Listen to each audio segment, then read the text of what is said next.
बोल news headquarter. अस्सलामुअलैकुम। बोल न्यूज हेडक्वार्टर्स के साथ मैं हूँ अफशीन कुरैशी। मैं हूँ राफे मिर्जा। मैं हूँ आपके साथ रमशा साजिद। हेडलाइंस आपने जानी, आम खबरों में आप जान सकेंगे।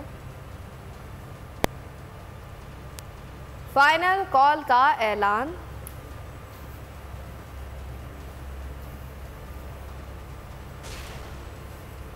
वजीर दाखिला को ललकार,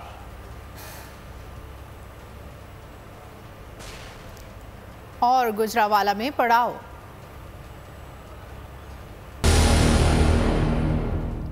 बुलेटिन का आगाज करेंगे और सबसे पहले आपको बताएं कि इनकलाब की जानिब गामजन हैं। चोरों के टोले को घर भेजकर अवामी हुकूमत लाएंगे। चेयरमैन पीटीआई इमरान खान कहते हैं कि इस्लामाबाद पहुंचने से पहले कॉल दूंगा। तमाम पाकिस्तानी अपना मुल्क बचाने के लिए शहर इक़्तिदार का रुख करें। जिसके पास गाड़ी ना हो वो पैदल आ जाए। इमरान खान ने अवाम से मुखातिब होकर कहा कि यह फैसला कुन वक्त है। इनकलाब का हिस्सा बने और मुल्क पर काबिज चोरों से जान छुड़ाएं। वाला नौजवानों, ये वक्त फिर वापस नहीं आएगा। इस इनकलाब के अंदर मैं चाहता हूँ आप सब शामिल हो। इस्लामाबाद की तरफ जब मैं इस्लामाबाद पहुँचने लगूंगा, मैं उधर से सारे पाकिस्तान को कॉल दूंगा कि पहुँचो इस्लामाबाद। और जरूरी नहीं कि आपको गाड़ी की जरूरत है। अगर गाड़ी नहीं है बस पे आ जाना, बस नहीं है मोटरसाइकिल पे आ जाना, मोटरसाइकिल नहीं है तो साइकिल पे आ जाना, और अगर साइकिल नहीं है पैदल आ जाना। जो माशरा चोरों के खिलाफ नहीं खड़ा होता, जो माशरा बदी को कबूल कर लेता है, जो करप्शन को बुरा नहीं समझता, कि वो कौमें तबाह हो जाती है। जो छोटे चोरों को जेलों में और बड़े डाकुओं को वो नहीं पकड़ती और एनआरओ दे देती है, तबाह हो जाती है कौम। मेरे गुजरांवाला के नौजवानों, आज हम यहाँ से पैगाम दे रहे हैं इनको कि हम भेड़ बकरियां नहीं है, हम गाय भैंसे नहीं है। जब चाहे तो डंडे मार के रुख इधर मोड़ दो, और फिर आपने जब फैसला किया तो इनको इधर मोड़ दो। हम इंसान हैं। अच्छाई और हक के साथ खड़े होना अल्लाह ने हमारे फर्ज किया हुआ है हमारे पे, और बदी बुराई बातिल चोरों के खिलाफ खड़ा होना, जिहाद करना उसका हुक्म है। अगर हम ये चोरों को जो बैरूनी साजिश हमारे ऊपर मुसल्लत किए गए, अगर हम भेड़ बकरियों की तरह इनको कबूल कर लिया, आप सबका कोई मुस्तकबिल नहीं है। वापस आओ, मेरे खिलाफ इलेक्शन लड़ो, तुम्हें तुम्हारे हल्के में हराऊंगा। इमरान खान ने नवाज शरीफ को चैलेंज दे दिया। गुजरावाला में खिताब करते हुए कहा कि नवाज शरीफ वापसी के लिए एनआरओ का इंतजार कर रहा है। अगर नवाज शरीफ वापस आए तो हम सब मिलकर इनका इस्तकबाल करेंगे और अडियाला जेल छोड़कर आएंगे। गोदावाला में खिताब के दौरान कहा, नवाज शरीफ जैसे चोर और जरदारी माफिया के सामने कौम सर नहीं झुकाएगी। बोले, जरदारी मैं तुम्हारे पीछे सिंध आ रहा हूँ। जब भी नवाज शरीफ तुम वापस आओ और इलेक्शन लो, मैं चैलेंज करता हूँ तुम्हारे हल्के में जाके तुम्हें हराऊंगा। इमरान खान की जीना मरना पाकिस्तान में, इंशाल्लाह हम सब मिलके डाकू नवाज शरीफ का इस्तकबाल करेंगे और सीधा एयरपोर्ट से तुम्हें अडियाला जेल लेके जाएंगे। कोई इस मुल्क का सनाउल्लाह जैसा कातिल और शरीफों जैसे मुजरिम और जरदारी जैसा माफिया, ये कौम कभी इनके सामने ना झुकेगी ना इनको कबूल करेगी। कौम इस मुल्क की डिमांड करती है कानून की बालादस्ती, इंसाफ। बेचारे बेरोजगारी में और महंगाई में एक गरीब घराना में आदमी चोरी करता है, वो जेलों में, और इस मुल्क के बड़े बड़े डाकू अरबों डॉलर इस मुल्क का लूट के जो बाहर ले गए। शहबाज शरीफ जैसा डाकू, 24 अरब रुपए की इसकी करप्शन। नवाज शरीफ 30 साल से चोरी कर रहे मुल्क का पैसा। हमारा इंसाफ का निजाम नहीं पकड़ सकता, सिर्फ छोटे छोटे चोरों को पकड़ता है। बड़े डाकुओं को इन्होंने असेंबली में कानून ऐसा बना दिया, मैं अगर आप इस कौम का पैसे का डाका मारूं और मुल्क से बाहर पैसा भेज दूं, कोई मुझे नहीं पकड़ सकता। इन्होंने कानून बदल दिया है, करप्शन से गुर्बत आती है, तो जो बड़े बड़े करप्ट लोग चोरी करके मुल्क से पैसा बाहर ले जाएं और उनको एनआरओ मिल जाए, और छोटे छोटे चोरों को जेल में डालो। जो आज पाकिस्तान से हो रहा है, जो आज हमारे मुल्क का दिवालिया निकला हुआ है, जो आज चेरी ब्लॉसम हर जाके दुनिया में बाहर जाके भीख मांग रहा है, जो छोटे चोरों को जेल में डालती है और बड़े डाकुओं को नहीं पकड़ती, उनको एनआरओ दे देती है, वो तबाह हो जाती है। इसलिए ये हकीकी आजादी की तहरीक है। हकीकी आजादी तब आएगी जब इंसाफ होगा, जब हुकूक होंगे लोगों के, जब ताकतवर और कमजोर कानून के सामने एक बराबर होंगे, अब अदल और इंसाफ होगा, तब वो मुल्क खुशहाल होगा, तब लोग आजाद होंगे। इमरान खान कहते हैं कि 20 लाख अफराद इस्लामाबाद में जमा होंगे तो इस हुकूमत को घुटने टेकना पड़ेंगे। इलेक्शन के ऐलान तक पुरअमन एहतजाज होता रहेगा। इस बार हम तैयारी के साथ जा रहे हैं। राना सनाउल्लाह को इस बार तशद्दुद का मौका नहीं मिलेगा। बोल की एंकर फिजा अकबर खान को इंटरव्यू देते हुए कहा कि किसी का अगर मज़ाह पढ़ने का मूड है तो नवाज शरीफ के ट्वीट्स पढ़ लें, लेकिन मेरे पास इतना वक्त नहीं है कि नवाज शरीफ के ट्वीट्स पढ़ूं। इमरान खान ने कहा ये हुक्मरान खौफजदा है। करप्ट इलेक्शन कमीशन के बावजूद हम 37 में से 29 लोग जब इस्लामाबाद में जमा होंगे तो वो उनको कोई इंतशार की जरूरत नहीं पड़ेगी। सबको समझ आ जाएगी कि कौम किधर खड़ी है और एक ही रास्ता है कि साफ और शफाफ इलेक्शन करवाओ। डरे हुए घबराए हुए हैं। इलेक्शन में अभी तक 37 इलेक्शन हुए हैं। इनकी पूरी मदद, गवर्नमेंट की मदद, इलेक्शन कमीशन ने पूरी तरह इनकी मदद की। 37 में से 29 इलेक्शन जीत गए। डरे हुए हैं सारे बस, क्योंकि उनको आवाम नजर आ रही है किधर खड़ी है। हम सिर्फ एक चीज पे रुकेंगे, इलेक्शंस। ये तहरीक रुकने नहीं लगी।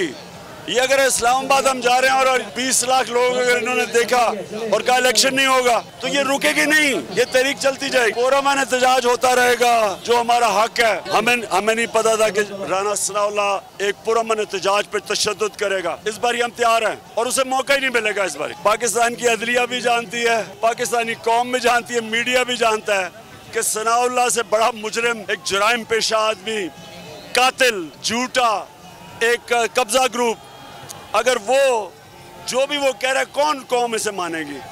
और दूसरी तरफ शहबाज शरीफ, जैसे ह्यूमन राइट्स की रिपोर्ट है 97-99 में कि इसने कोई पता नहीं कितने 100 लोगों को मरवाया था पुलिस मुकाबले में।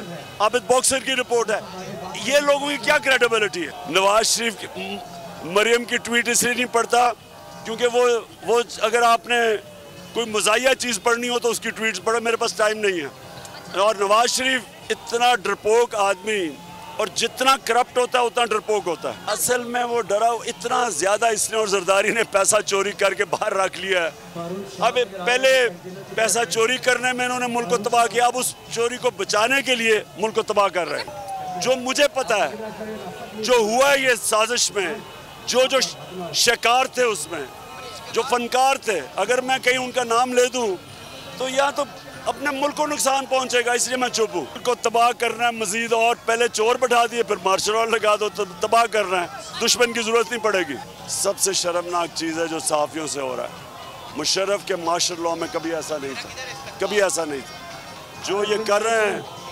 यानी ये और अरशद शरीफ से जो हुआ है, बड़ा मुझे रंज हुआ कि एक ऐसा हीरा इस मुल्क का, सहाफ़त का, जो असासा होता है मुल्क का, एक अच्छा सहाफ़ी जो तामीरी तनकीद करता है, वो असासा होता है मुल्क का, उसको इन्होंने जो कत्ल करवाया है, इससे बड़ा जुल्म नहीं हो सकता। मुझे ना कोई गिरफ्तारी से फ़र्क है। गिरफ्तारी तो छोटी बात है, मैं क्या बैठा हूँ। मैं कहता हूँ मरना तो अल्लाह ने फैसला किया हो ना जब लेके जाना, लेकिन अगर मुझे ऊपर लेके जाए तो अरशद शरीफ की तरह एक इज्जत से लेके जाए अल्लाह। लेकिन मुझे किसी खौफ ही नहीं है। चोरों की गुलामी से बेहतर मौत है। देखिए इंडिया तो खुश होगा कि अगर फौज और मुल्क की सबसे बड़ी पार्टी के बीच में इख्तलाफात हो जाए और लड़ाई हो जाए, वो तो खुश होगा ना इंडिया। लेकिन ये हम होने नहीं देंगे। नवाज शरीफ तो वो आदमी है जो अपनी चोरी बचाने के लिए मुल्क को बेच सकता है। उसका है क्या पाकिस्तान में? अरबों डॉलर बाहर रखे हुए हैं, छुट्टियां बाहर, बच्चे बाहर, शॉपिंग बाहर, ईदें बाहर, इलाज बाहर। उसका पाकिस्तान में स्टेक क्या है? जिस पार्टी में मेरिट ना हो वो कभी भी नहीं कामयाब होती। अब ये इनकी पार्टीज बड़ी थी, सुकड़ के छोटी सी पार्टीज रह गई हैं। अब सारे मिलके भी एक तहरीक इंसाफ और इमरान खान का मुकाबला नहीं कर सकते, सब मिलके भी, क्योंकि इनकी फैमिली पार्टीज उन्होंने खत्म होना ही है। राना सनाउल्लाह, तुम्हारा वक्त भी आ चुका है। इमरान खान ने वजीर दाखिला को भी ललकार दिया, बोले चूहे हमको धमकियां दे रहे हैं, लेकिन इस्लामाबाद जाएंगे तो वहां की पुलिस भी हमारे साथ मिल जाएगी। पुलिस चोरों के नहीं मुल्क के साथ है। बोले राना सनाउल्लाह हर दूसरे दिन कहता है कि पैसे और पुलिस चाहिए। इसने 30,000 पुलिस एहलकार जमा कर लिए हैं, 41 करोड़ रुपए खर्च कर रहा है, लेकिन ये सब कुछ धरा रह जाएगा। अवाम इस इम्पोर्टेड हुकूमत को नहीं छोड़ेंगे। राना सनाउल्लाह, तुम्हारा भी वक्त आ गया कि वहाँ बैठ के चूहे हमें धमकियां दे रहे हैं। कातिल सनाउल्लाह, सुन लो, जब हम इस्लामाबाद के करीब पहुंचेंगे, ये मेरी पेशेंट को ही सुन लो कि जिस पुलिस के ऊपर अब इतना करोड़ रुपया खर्च कर रहे हैं, वो हमारे साथ शामिल हो जाएंगे, क्योंकि वो भी पाकिस्तानी है, वो भी चोरों के खिलाफ है। ज्यादा देर नहीं है। तुम्हारी जो इस वक्त पसीने छूट रहे हैं, मैं जानता हूँ, हर दूसरे दिन बयान देता है कि जी हमें और पैसे चाहिए, हमें और पुलिस चाहिए। सिंध से पुलिस मंगवा दी है, 30,000 पुलिस इकट्ठी कर दी है और 41 करोड़ रुपया इस कौम का खर्च कर रहा है। हकीकी आज़ादी मार्च और जुनून के रंग। कप्तान का काफिला आज गुजरावाला से रवाना होगा। पिंडी पॉइंट से घक्कड़ मंडी तक का सफर तय किया जाएगा। कारकुनान ताज़ा दम होकर अपनी मंजिल की जानिब गामजन होंगे। पाकिस्तान तहरीक इंसाफ लॉन्ग मार्च में शमूलियत के लिए सिंध से साबिक वफाकी वजीर अली जैदी की क़यादत में निकलने वाला काफिला खानेवाल पहुँच गया। इस हवाले से मजीद बात करेंगे बोल न्यूज़ के नुमाइंदे मियाँ बहजाद कुंबो से, जो इस वक्त अली जैदी के हमरा मौजूद हैं। जी बहजाद, बताइएगा। पाकिस्तान तहरीक इंसाफ के लॉन्ग मार्च के लिए सिंध से साबिक वफाकी वजीर के ज़ेर क़यादत निकलने वाला काफिला खानेवाल पहुंचा है। खानेवाल में आज रात क़याम किया जाएगा। इस वक्त साबिक वफाकी वजीर अली जैदी हमारे साथ मौजूद है, हम इनसे बात करते हैं। सवाल ये होना चाहिए कि कौन नहीं निकलेगा, रह कौन गया इस मुल्क में? वो जो चंद PTM के चोर और उनका जो कुछ लोग हैं जो उनके साथ चोरी करते हैं, उनके अलावा उनके इस मुल्क में इमरान खान के खिलाफ है कौन? यानी कि सब इमरान खान के साथ है, क्योंकि सबको समझ आ गई है ये जो 26 साल 27 साल का सफ़र खान साहब का है, सबको सब समझ आ गई है। जो बच्चे देखो ना, आज जो अब आपकी कोई पूछ लो आपकी क्या उम्र है? वो भी ये हमारे सेक्रेटरी जनरल है, क्या उम्र है? 37 तो 92 वर्ल्ड कप में तो ये कितनी उम्र थी इनकी बताओ? हाँ, 7 साल के थे ना, तो वो तो क्रिकेट भी नहीं खेल रहे थे उस वक्त। इमरान खान एक फिनोमेना है। यहाँ पर हमारे साथ अहमद राज साहब भी मौजूद हैं, हम इनसे भी बात करेंगे। जी सरदार साहब, बताइएगा कि कितने पुरजोश हैं नौजवान और क्या देख रहे हैं आप? जोश तो सबका आपको दिखाई दे रहा है, और जो खान साहब का काफिला है वो भी मुझे यकीन है आप रोज़ाना देखते होंगे YouTube पे या दूसरे चैनल्स पे। जोश व खरोश की कोई कमी नहीं है। मैं एक बात और करना चाहता हूँ, मैं ख़ास तौर पे पूरे सिंध की तरफ से दिल की गहराइयों से खानेवाल के हमारे साथियों का, हमारे सीनियर्स का शुक्रगुजार हूँ। जिस तरह उन्होंने हमें और हमारे कारकुनान को, जिस तरह उन्होंने हमें वार्म वेलकम किया, जिस तरह उन्होंने इंतजामात किए, ऐसा लग रहा है। आपने अपडेट किया, आपका बहुत शुक्रिया। हकीकी आज़ादी मार्च में अवाम की भरपूर शिरकत ने कप्तान पर एतमाद का इजहार कर दिया है। Vice chairman PTI Shah Mahmood Qureshi ने बोल न्यूज़ से गुफ्तगू के दौरान कहा कि लाखों की तादाद में लोग इस्लामाबाद पहुँच रहे हैं। खैबर पख्तूनख्वा के सूबाई वजीर कामरान बंगश ने मार्च में असला ले जाने की तरदीद कर दी। कहते हैं कि KP से तहरीक इंसाफ के कारकुन कोई असला लेकर नहीं जा रहे, पुरअमन अंदाज में इस्लामाबाद में दाखिल होंगे।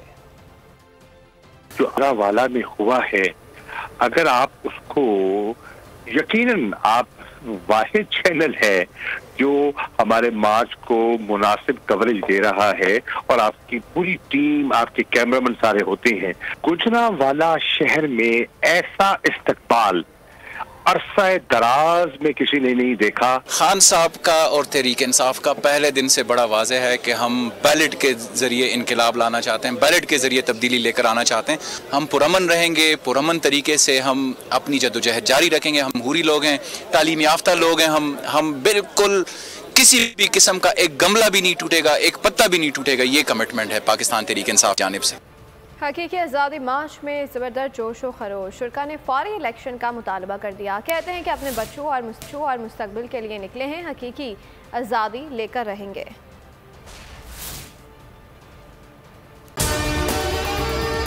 और अगर आपको हमारी ये वीडियो पसंद आई है तो लाइक पर क्लिक कीजिए। पीटीआई का हकीकी आज़ादी मार्च सिर्फ बोल दिखा रहा है। 24 घंटे हकीकी आज़ादी मार्च, सबसे ज्यादा रील्स और सबसे ज्यादा रेटिंग्स के साथ बोल रहा नंबर 1।